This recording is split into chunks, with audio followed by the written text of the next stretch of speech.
আসসালামু আলাইকুম। সম্মানিত দর্শক শ্রোতা সবাই কেমন আছেন? আশা রাখি সবাই ভালো আছেন। জাতীয় নবম পে স্কেল নিয়ে অনেকেই পত্রিকায় অনেক নিউজ প্রকাশিত হচ্ছে।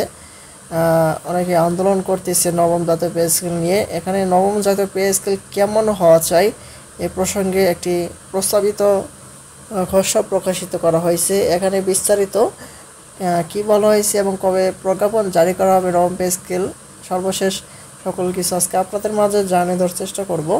আশা করি ভিডিওটি মনোযোগ সহকারে শেষ পর্যন্ত দেখার চেষ্টা করবেন। আর আমাদের এই চ্যানেলটিতে প্রতিনিয়ত নবম পে স্কেল সম্পর্কে আপডেট নিউজগুলো পেতে অবশ্যই চ্যানেলটির সঙ্গেই থাকবেন। এখন থেকে বিস্তারিত কি বলা হয়েছে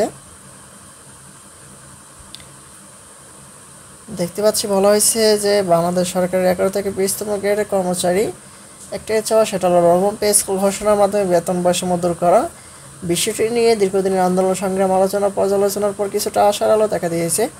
হয়তো আগামী জাতীয় সংসদ নির্বাচনের আগে আসতে পারে সুসংবাদ। এদিকে নবম জাতীয় পে স্কেল কেমন হওয়া উচিত তা নিয়ে নিজেদের মতো করে ভাবনা চিন্তা করছেন সরকারি কর্মচারীরা। ইমরান হোসেন নামে একজন ফেসবুকে তুলে ধরেছেন যে নবম জাতীয় পে স্কেল এমন হওয়া উচিত।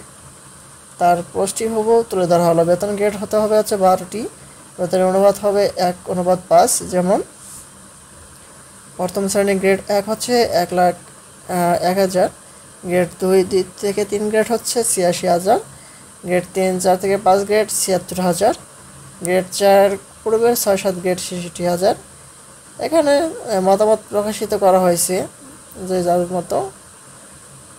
তারপরে এখানে বিস্তারিত বলা হয়েছে যে প্রতি বছর 10% করে ইনক্রিমেন্ট চাই। পদোন্নতি না দিতে পারলে প্রতি 5 বছর পর পর উচ্চতর গ্রেড চাই। উচ্চতর গ্রেডে কোনো নির্দিষ্ট সংখ্যা রাখা যাবে না।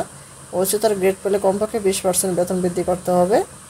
বাড়ি ভাড়া মূল বেতনের 60% দিতে হবে। গ্রাম এবং শহরের বেলায় 1% বাড়ি ভাড়া দিতে হবে। আর তাহলে কোনো কর্মচারী শহরে থাকা লোভ করবে না। মূল বেতনের বাড়ার সাথে সাথে বাড়ি ভাড়ার পার্সেন্টও কমে যাবে না। আর ভ্রমণ ভাতা মাসে 3,000 চাই। টিফিন ও লাঞ্চ ভাতা মাসে 6,000 চাই। চিকিৎসা ভাতা পুরো পরিবারের মাসে হচ্ছে 7,000 চাই। শিক্ষা ভাতা এক সন্তান হচ্ছে মাসে 5,000, 2 সন্তান মাসে 10,000 চাই। এখন উৎসব ভাতা হিসেবে 2টা মূল বেতন চাই। তারপর হচ্ছে নববর্ষ ভাতা মূল বেতনের 50%, শ্রান্তি বিনোদন ভাতা 3টা মূল বেতন। আর বিদ্যুৎ বিল 1,500 টাকা, গ্যাস বিল 2,000 টাকা। পিতা মাতার ভাতা মাসে 5,000। আর হচ্ছে সময় সময় বাজার মূল্য দ্রব্যমূল্য বাড়লে বেতন বৃদ্ধি করে সমন্বয় করতে হবে। দুর্নীতি করলে চাকরিচ্যুত জেল মৃত্যুদণ্ড চাই। এই হলো হচ্ছে একটি খসড়া প্রস্তাবের যে একটি প্রকাশিত হয়েছে সেটি সর্বশেষ আপডেট। পরবর্তীতে নতুন কোনো আপডেট আসা মাত্র আমাদের এই চ্যানেলটিতে পেতে অবশ্যই চ্যানেলটি সাবস্ক্রাইব করে রাখবেন। আজকের মতো এই পর্যন্ত সব ভালো থাকবেন, সুস্থ থাকবেন। ধন্যবাদ সবাইকে।